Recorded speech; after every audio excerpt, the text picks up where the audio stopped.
Excuse me, has anybody seen...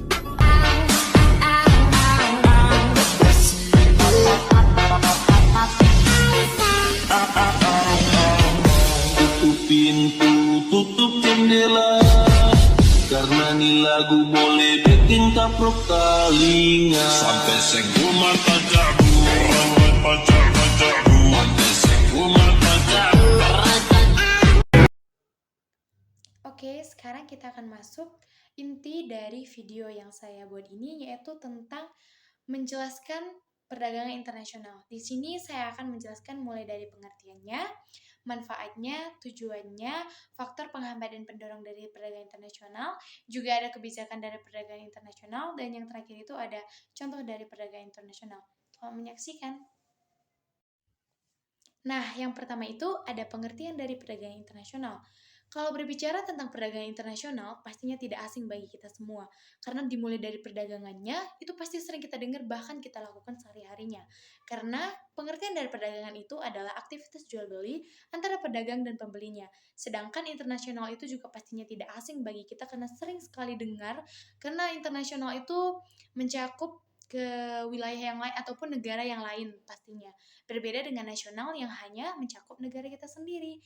Nah, bisa kita simpulkan bahwa perdagangan internasional itu adalah aktivitas jual beli antara dua negara ataupun lebih.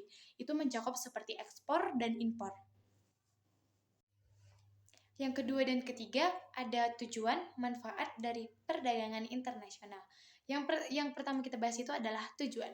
Nah, apa sih tujuan dari perdagangan internasional? Kenapa sih negara-negara ini melakukan perdagangan internasional? Nah, yang pertama itu, yang pastinya itu mendapat keuntungan ekonomi bagi setiap negara yang melakukan perdagangan internasional. Dan yang kedua atau yang terakhir itu ada pertumbuhan ekonomi.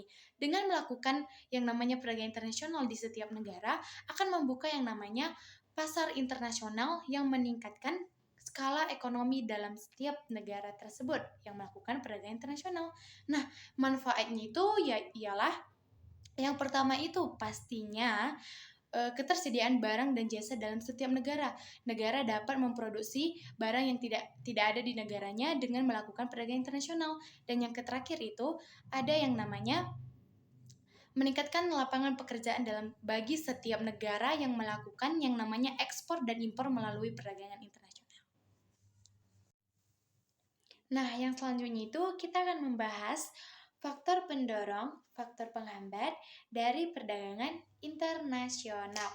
Nah, pastinya kalau ada faktor penghambatnya, ada juga faktor pendorongnya. Kita akan membahas dari faktor penghambatnya. Nah, apa aja sih faktor penghambat dari perdagangan internasional? Nah, yang pertama itu adalah perbedaan kebijakan perdagangan. Nah, artinya apa sih perbedaan kebijakan? Itu artinya adalah perbedaan aturan dari setiap negara. Nah, pastinya setiap negara itu memiliki aturan yang berbeda-beda. Nah, dengan mereka memiliki aturan yang berbeda-beda itu bisa menjadi salah satu masalah atau yang dipicu dari penghambat dari perdagangan internasional. Nah, yang kedua itu ada perbedaan mata uang. Juga pastinya setiap negara itu memiliki mata uang yang berbeda-beda. Ada mata uang negara itu yang tinggi, ada juga yang rendah. Jadi itu juga salah satu menjadi faktor penghambat dari perdagangan internasional. Yang ketiga itu yang terakhir itu adalah perbedaan bahasa dan budaya. Nah, itu juga pasti banget bisa jadi penghambat dong, karena perbedaan bahasa dan budaya itu bisa menjadi faktor penghambat sekali dalam melakukan perdagangan internasional. Nah, setelah dari penghambatnya, kita masuk ke faktor pendorong dari perdagangan internasional. Nah, yang pertama itu adalah tingginya permintaan dari konsumen. Nah, tingginya permintaan dari konsumen maksudnya gimana? Nah, tingginya permintaan konsumen itu juga menjadi salah satu faktor pendorong dari melakukan perdagangan internasional. Karena misalnya konsumen ini memiliki satu permintaan tetapi tidak bisa dipenuhi oleh negaranya ini, akhirnya negaranya ini melakukan impor ataupun melakukan ekspor dari negara lain untuk memenuhi kebutuhan dari konsumen tersebut. Yang kedua itu ada kemajuan teknologi. Dengan adanya kemajuan teknologi, kita akan bisa melakukan perdagangan internasional dengan lebih mudah dengan menggunakan teknologi yang ada di zaman sekarang ini ya. Nah, selanjutnya kita akan masuk ke kebijakan dari perdagangan internasional. Pastinya ada dong kebijakan dari setiap apa yang dilakukan oleh pemerintah. Nah, di sini saya akan menjelaskan apa sih itu kebijakan perdagangan internasional. Kebijakan perdagangan internasional adalah suatu aturan yang diterapkan oleh pemerintah untuk mengatur perdagangan barang dan jasa antara negara. Nah, apa-apa aja sih kebijakan dari perdagangan internasional itu? Yang pertama itu adalah kebijakan tarif, yang kedua ada kebijakan kuota, yang ketiga ada subsidi ekspor, yang keempat ataupun yang terakhir itu ada larangan ekspor dan impor. Oke, selanjutnya kita akan masuk ke pembahasan yang terakhir, yaitu contoh dari perdagangan internasional. Tadi di awal saya sudah menjelaskan apa itu perdagangan internasional, mulai dari pengertiannya.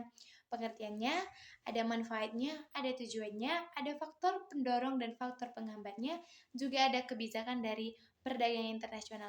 Nah, contoh perdagangan internasional. Saya akan buat contoh dari misalnya Indonesia dan Amerika. Nah, Indonesia mengirimkan barang berupa sayur-sayuran kepada Amerika. Nah, karena di Amerika ini nggak banyak sayur-sayuran, jadi Amerika melakukan impor dan ekspor dari negara Indonesia. Nah, itu juga sudah termasuk salah satu dari perdagangan internasional, yaitu melakukan ekspor dan impor. Oke, sekian dari video saya tentang pembahasan tentang perdagangan internasional. Buat kalian semua yang sudah menonton dan menemani video saya ini dari awal, pertengahan, hingga akhir, saya ucapkan banyak-banyak terima kasih. Semoga Tuhan Yesus memberkati kita semua, dan juga semoga pembahasan yang kita bahas tadi atau saya jelaskan tadi tentang perdagangan internasional, semoga kalian semua bisa mengerti dan memahaminya. Kalau ada salah kata, saya minta maaf karena saya adalah manusia yang penuh dengan kekurangan, karena saya adalah manusia yang tidak sempurna, karena yang sempurna itu adalah hanya Tuhan. Terima kasih. Bye-bye.